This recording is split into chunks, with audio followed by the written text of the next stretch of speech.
కావాలని రిటైర్మెంట్ కు దగ్గరగా ఉన్న అధికారులను సిట్లో పెట్టి రిటైర్మెంట్ కు దగ్గరగా ఉన్న అధికారులను ఉపయోగించి ఇవాళ మా మీద రకరకాల ప్రయత్నాలు చేస్తున్నారు.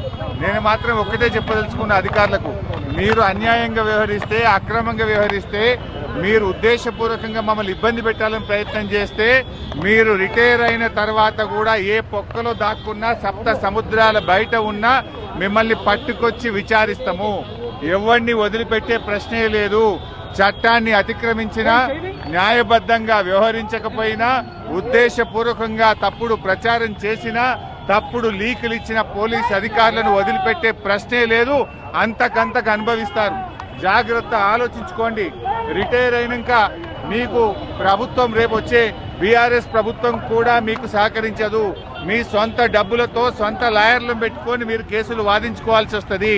అన్ని దృష్టిలో పెట్టుకొని న్యాయబద్ధంగా వ్యవహరించండి, చట్టబద్ధంగా వ్యవహరించండి.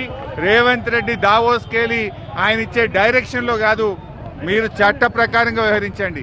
దావోస్ నుంచో, సిపి నుంచో, ఇంకొకరి నుంచో తప్పుడు సూచనలు, వాళ్ళిచ్చే ఆదేశాలను మీరు పాటించి చట్టాన్ని అతిక్రమిస్తే మాత్రం దానికి మీరే బాధ్యత వహించాల్సి వస్తుందని